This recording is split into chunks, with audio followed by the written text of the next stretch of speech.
ঝিনাইদহের কোটচাঁদপুর উপজেলার একমাত্র সরকারি হাসপাতাল এটি।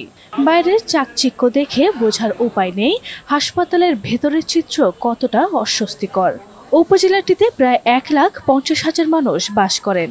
বৃহৎ এই জনগোষ্ঠীর জন্য চিকিৎসা সেবার একমাত্র সরকারি 50 শয্যার হাসপাতালে চিকিৎসক আছেন মাত্র 2 জন, অথচ হাসপাতালটিতে 19 জন চিকিৎসক থাকার কথা।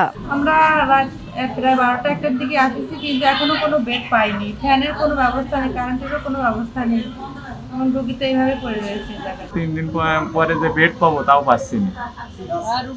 রোগী মনে করেন যে সকাল যদি আসে 10টায় আসার কথা, আসছে 1টার সময় দেখতি, তারপরেও সেইভাবে দেখছে না, ডেকে ডেকে আনতে হচ্ছে। তারপরে ওই রাত 10টার পরেও তাও ভালো আসতে চাচ্ছে না।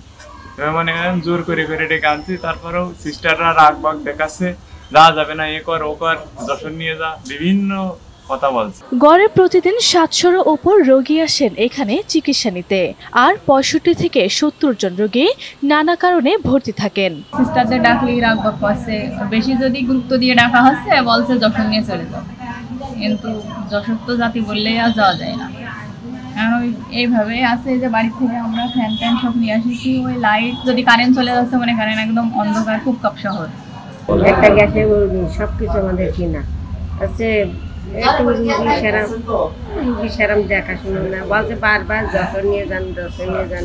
আমরা গরিব মানুষগুলো আমরা নড়ি। জানা যায় রোগীদের বাড়তি চাপের কথা মাথায় রেখে 20 মাস আগে 100 শয্যায় উন্নতিকরণের জন্য 26 কোটি টাকার 6 তলার এই ভবনটি হাসপাতালের পাশে নির্মাণ করা হয়, যার কাজ শেষ হওয়ার আগে 2023 সালে তৎকালীন স্বাস্থ্যমন্ত্রী ডক্টর জাহিদ মালেক উদ্বোধন করেন। উদ্বোধনের পর প্রশাসনিক অনুমতি না মেলায় প্রায় 20 মাসেও ভবনটির কার্যক্রম শুরু হয়নি। 3 বছর যাবত এটা চালু হয়েছে, মানে উদ্বোধন হয়েছে 3 বছর হয়ে গেছে, কিন্তু এর ভিতরে তেমন কিছুই আর নেই। যেগুলো দিছিল সরকারের পক্ষ থেকে, বেসিন প্লাস যেগুলো এসি যেগুলো দিছিল, ফ্যান সবগুলোই প্লাস চুরি হয়েছে, কিছু কিছু পড়ে থেকে নষ্ট হয়েছে। সেই পুরো পরিপূর্ণ সেবাটা পাচ্ছি না হসপিটাল থেকে। আর এইভাবে পড়ে থাকতে থাকতে এই হসপিটালটা এইভাবে নষ্ট হয়ে যাচ্ছে। সব দিক থেকেই মানে আমরা চাই যে প্রস্তুত হসপিটালটা চালু হোক। দীর্ঘদিনেও চালু না হয় এরই মধ্যে ভবনে থাকা শীতাতাপ নিয়ন্ত্রণ যন্ত্র ছাড়াও বিভিন্ন দামি আসবাবপত্র নিয়ে গেছে দুর্বৃত্তরা।